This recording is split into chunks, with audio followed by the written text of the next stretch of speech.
Hey guys, and welcome back to a new week of Cos-Say. I'm here with Roni. Hi. Yeah, so we're gonna jump right into this. I keep putting my hand on my wall to like keep me It's stable. okay. We're gonna jump right into this. So let's talk about cosplay, your cosplay specifically. That's what we're here for. Yeah. How long have you been cosplaying? Well, I started cosplaying at the end of my middle school year, so about 2014. So I've been cosplaying for a hot minute. I started cosplaying when I was 14, and now I'm turning 20 soon, so it's been a hot minute since I've started cosplaying. Um, yeah. What was your first cosplay? My first cosplay was Jade from Homestuck, and it was really rough. For those who don't know the character, she's got like this long black hair and like these big thick glasses, and I had no glasses, and so I was like, you know what, how can I do this? And I cut up some slinkies and I glued some glasses, and I think I glued some eyelashes on with like Elmer's glue. Like, it was bad. But gotta start somewhere, I guess. um, wow, forgot the question again. It's cool. Sorry. No. So, you've been cosplaying for about 6 years. What are some good memories that you have from that? I think my favorite memory was my first con. My first con was this small con right in the middle of Michigan, and it was called MegaCon. And it was very small. Only like 1,000 people were there, and I remember it was my first time like leaving my house in cosplay, and I was just so excited, and I made so many friends that I still talk to this day. And honestly, like, I think about it, and if I hadn't gone, like, I wouldn't be where I am today. And so it's like that's probably like my favorite memory. That's awesome. How did you get into cosplay? Well, when I grew up, I always was like super into costumes. My aunt would take me to the Halloween store the day after Halloween, and I would buy like a bunch of discounted wigs and like costumes like that. And then my best friend in middle school was like, "Hey, I started doing this thing called cosplay." And I was like, "Wait, you can wear costumes outside of Halloween?" And like, that's like a whole thing. She was like, "Yeah, like, try some on." And I tried hers on, and like I immediately fell in love with it. So what's kept you going, like, to this point? Honestly, a lot of it is just the fact that I enjoy doing it. Like, I absolutely love making wigs. I love putting on costumes. It gives me a chance to be creative with makeup. Mm-hmm. And I think that's another one of the big things is I don't necessarily wear makeup every day. And so I don't really get to experiment outside of cosplay. And so that kind of keeps my like creative juices going. Yeah, that's pretty cool. So, Thanks. what's been your favorite cosplay to do? Um, I'd have to say Rio from Devilman Crybaby. There's really, I don't even know why. I just think he's just so fun to do. And I wore him to a con recently, and like I got a lot of really nice feedback, and he's one of my favorite characters. So being able to cosplay him makes me so happy. And so I'd probably say Rio. Now, what's your least favorite cosplay? Ooh, oh my god, the list. Um, I would have to say when I did Toko from Danganronpa. I used to cosplay girls a lot, but I have like really bad dysphoria with it, and so I stopped cosplaying girls, and that was the last female cosplay I did. And it's not that like I got any like mean feedback or anything, but I would just like look in the mirror and be like, "Dang, I don't like that." So I Oh, ended up giving the whole cosplay to my best friend. I'm sorry. Oh, it's all right. So I know that one of your followers asked about one of your best con memories, and I know that you just shared one of them. Do you have like any other like something super memorable, Let's see. Oh, good I would or have to bad? say it's not necessarily like a terrible thing, but I was at YomaCon, which was like my favorite con to ever go to, and it's in Detroit, and it's at this place called the Kobo Center. And the Kobo Center has this really, really pretty balcony that you can go on, and it's like really big and open, and there's these glass doors. And my best friend and I, we went out there, and we were just like relaxing, and it was towards like the end of the night, and we started to walk back inside, and the doors were locked. And they're glass doors, so we're staring at people staring at us, and we're just like banging on the doors, and we're like, dang, guess we're gonna stand here for a while, until our group of friends noticed us and was like, oh, we probably should let them in, but let's just stand and stare at them for about 10 minutes. And so we were like, come on, let us in, in the freezing cold. And they're just like, the whole time. I think about that a lot. And so now every year when we go to Youmacon, we make sure to get locked out just for like the memories. Oh, it's nostalgia of just being locked out there and getting stared at. Yeah. So I know that oh hey, it was actually Oliver that asked. So how do you make sure you stay safe at cons? I'm always following the buddy system.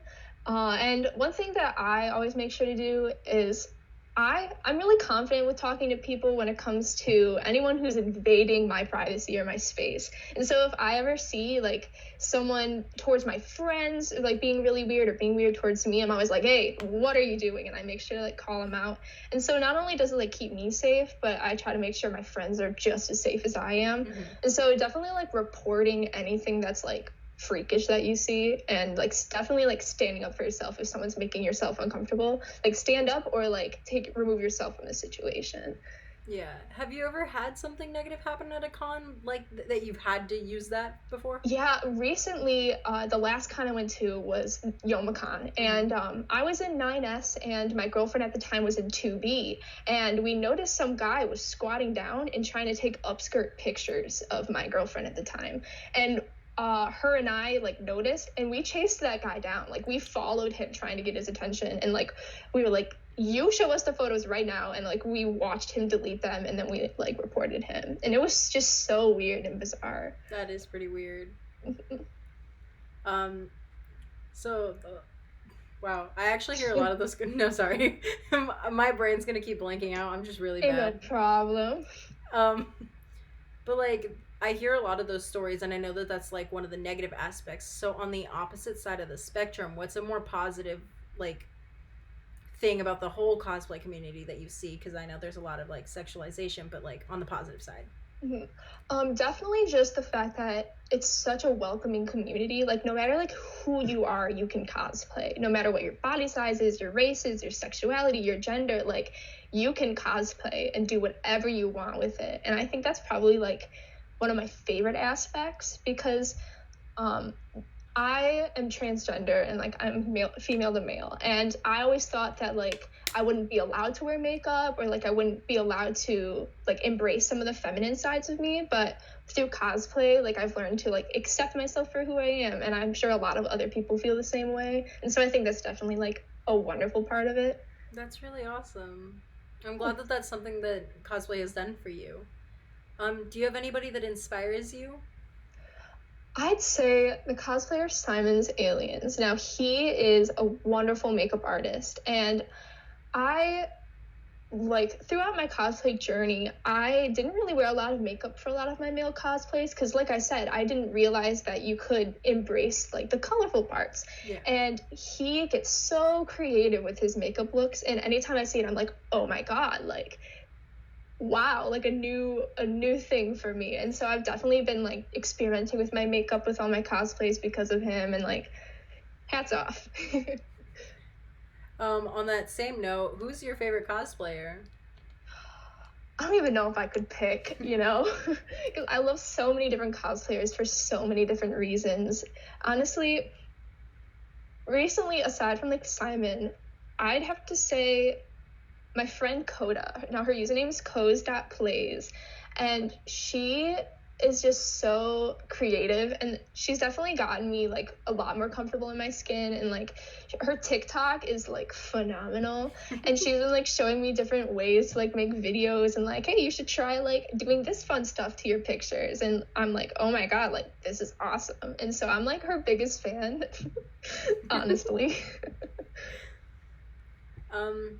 Yeah, that's really cute. I like hearing people talk about the people that they have around them, and you being so hyped for her. Oh, that's just it's precious. It's baby. Oh, thanks. But yeah, so let's get back to you. Do you have any cosplans? One cosplay that I'm working on right now is Leon S. Kennedy from Resident Evil 2, and I have been a fan of Resident Evil for a while, and I just finished a cosplay of him from the fourth game. But a lot of my friends are playing the second game now, and so I'm like, oh my god, like, people are actually, like, playing what I've been playing now. And so it makes me really excited because now a lot of my friends are like, yeah, like, you get that Leon cosplay out. And I'm like, yeah, I'm gonna do it. I'm gonna do it. And so that's, like, the one cosplay I'm working on right this second. That's awesome. What's your dream cosplay? Oh my gosh. I'd have to say, although I'm not like huge into cosplaying girls, I've always wanted to do the cyber version of Coterie from Love Live. I used to cosplay her in like 2016, and I just always loved like the cute like light up dresses and stuff. Like I'm obsessed with them, and so I definitely want to cosplay her. I don't care what, if it's like 10 years past Love Live hype, like I will do it. That's awesome. Another question from Oliver, because I noticed that a lot of them are Oliver's. Yeah. What's your favorite app for cosplay? I have been using the app Cos Planner for years now. It helps me when I'm like trying to plan out what cosplays I'm doing when and like where my progress is, because one thing that I tend to do is I'll make like multiple cos plans and then forget them like the next week. And so it'll help me like track what cosplays I'm doing when and like what I need to get and like what I need to make. And like I suggest it to every cosplayer ever. It's my fave. So how's that process normally go? Like when you're building a cosplay? I usually start off by figuring out like whether I want to buy the outfit or like if I want to make it or if I can like commission someone to make it. And so I usually have like 2 or 3 cosplays at once, and I'll like prioritize them by whichever one I have to make the most for. And so it usually starts with me like seeing what I can get from like Joann's or Hobby Lobby or like Amazon's my best friend. And I just try to like pull all that together and like see what I can make first before I see what I can just buy. So that's probably what I'd say. So how much do you think like of your cosplays that you have right now are made versus bought? I'd say it's like a pretty like even split. Because for the most part, like every one of my cosplays is like half bought, half made. You know what I mean? Where it's like a mixture of both. So I'd say like pretty down the middle. Now, wow, that I swear I had a question. This is gonna happen a lot, I swear. Wow, okay, we're just gonna sit here while I think. That's yeah. Okay. I swear there's like an actual thought in my head before it disappeared, but that's been happening a lot. It's okay, my brain's super empty. This quarantine, my brain's as empty as my cabinet right now. Ooh, I felt that. One thing that I found really funny with quarantine, and I was like, oh my god, now that I'm not going to classes, I'm gonna have so much time to cosplay. And then now that it's actually like happening, I'm like, I'm going to cosplay tomorrow, and I just keep pushing it off. Yeah, I'm like, I'm gonna put on a whole face of makeup and cosplay, and then I don't. And I just got my Kigu Stop jacket. I was like, I'm gonna go put on my dinky cosplay and see how this jacket looks. I refuse. I can't. There's no motivation. I have no, like, I have so much time, but no motivation. Yeah, I think like a lot of cosplayers I've noticed are feeling the same way. Like a lot of people on TikTok have been saying like, you know what, like I thought I was gonna be making a lot of cosplays, but I'm gonna go on hiatus for a minute. And honestly, like, at least I don't feel alone in it, you know? Yeah, I think it's really nice because it's a mental break, because I feel like there is a lot of stuff happening, and I feel like for us, it's an escape from every day, but now we have like nothing to do, and we're like, wow, hey, maybe I should like take a break for a hot second. Yeah, like it's a cultural reset. Yeah, that's definitely what this is. For anybody who is not watching this video when it's during quarantine, this is COVID-19 quarantine. We're having fun. We're vibing. We are straight up vibing. We're locked in our houses. We've been like this for how long now? I've lost count. 3-4 weeks? I don't even know. Gross. Ooh, nasty. Yeah. Anyway, do you have any advice or tips or tricks for any of your followers, for any new cosplayers, for anybody really? Definitely one thing that I struggled with when I first started cosplaying is I thought that I had to have everything so canon, and like if I didn't have like a specific like tie or a specific glove, I was so like worried, and I'd fret over the smallest things. And so like the number one thing I would suggest is if you don't have the canon outfit, wear something you would like, you know, wear something you think the character would like. Like you don't have to like do everything crossing T's, dotting I's to still embody the character. And like if you do have like some cool necklaces that the character doesn't wear but you think that look cool, wear those goddamn necklaces. Am I allowed to swear? Oh my god. Yeah, you are. It's fine. Okay. Then wear those goddamn necklaces.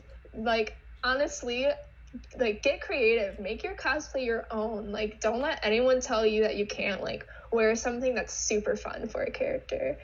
Because honestly, ever since I started not really worrying about like what's canon, I've definitely had so much more fun with every outfit. So that's awesome. Well, that's all the questions that I have. That's all the questions that I could that were on there. Yeah, so I'm gonna end this, but thank you so much for this interview. It meant a lot. You're awesome. I feel honored. Thank you. Thank you for having me. Like I really had so much fun. I did too. This was great. I'm glad. Now I'm gonna end this thing. I will see everybody next week for another episode. But yeah, that's it. Bye. Bye.